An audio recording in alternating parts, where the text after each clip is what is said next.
Alright, everybody. Good evening, everyone. Dinner time. So, meron kami ditong roast chicken. Roast chicken or basta inasal or grilled. Ayan. So, bagong lahat. Wala akong mga sausawan dito. At uubusin ko rin itong tira ng anak ko. Ayan, yellow po yung aking rice kasi rice with turmeric powder. Pag nagpapasain po ako, nagpapalagay ako ng turmeric powder.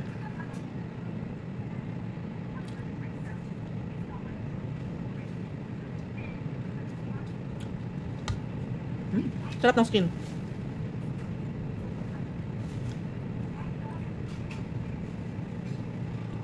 Ay, ayoko na maglagay ng juice niya. Ng sauce niya. Kamay-kamay lang tayo.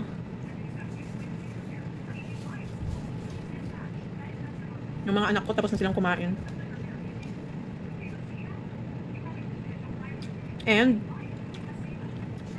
pinaka-favorite ko dito sa part ng chicken is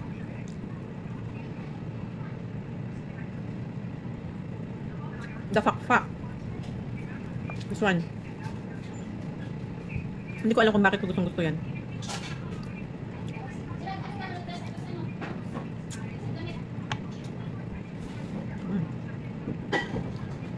So, lahat na natikman ko, chicken,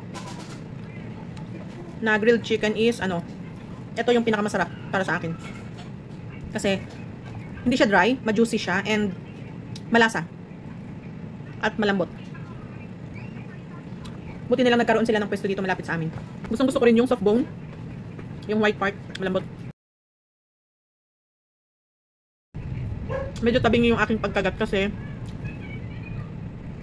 medyo masakit yung gums ko dito sa kabila. In between ng dalawang ngipin ko.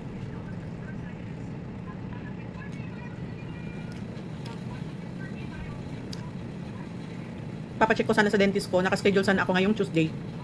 Nagkataon na tumawag yung dentist ko na hindi kami matutuloy kasi may sakit yung kanyang isa ata sa kanyang kambal. Anak niya. Manggagaling pa kasi yun ng Baguio. Long time na namin yun. Long time dentist doctor. Since maliit pa yung yung mga anak ko. Siya na yung nag-alaga ng aming ngipin. Kaya kahit na, kasi dati nag-stay kami sa Baguio nung nag-aaral ako doon. Kahit na bumaba na kami dito sa Maynila. Kasi bumababa din siya dito sa Maynila kasi may clinic siya dito sa Makati. So nung nalaman ko may clinic siya sa Makati, dito ko na siya pinupuntahan. Kasi dati, nung wala pa siyang clinic dito sa Makati, pag umaakyat kami sa Baguio, sinasamantala ko na nagpapaklining sa kanya, nagpapaschedule talaga ako sa kanya kahit na Sunday.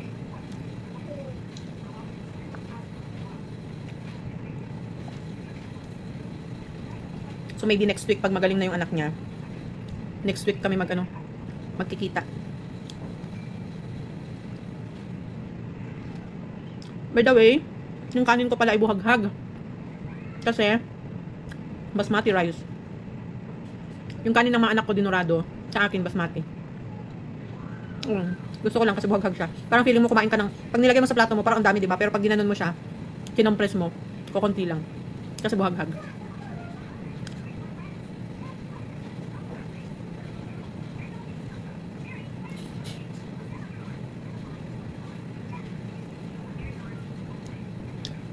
Wala yung asawa ko ngayon, nasa out of town siya.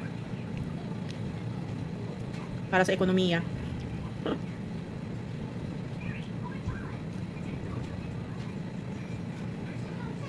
Hindi ko na siya kailangan i-sausaw pa or i-dip sa mga sauce kasi yan ang sabi ko nga, malasa siyang nanuot sa loob yung lasa.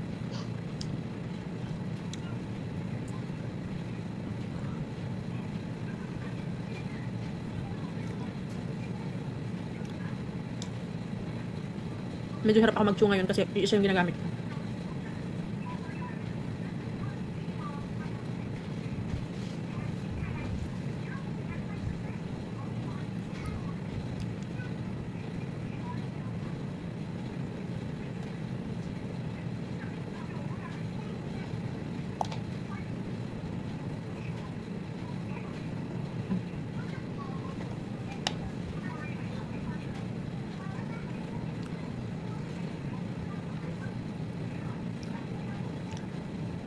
Kayo ba dyan? Anong ulam nyo ngayon? What's your dinner today?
I'm done.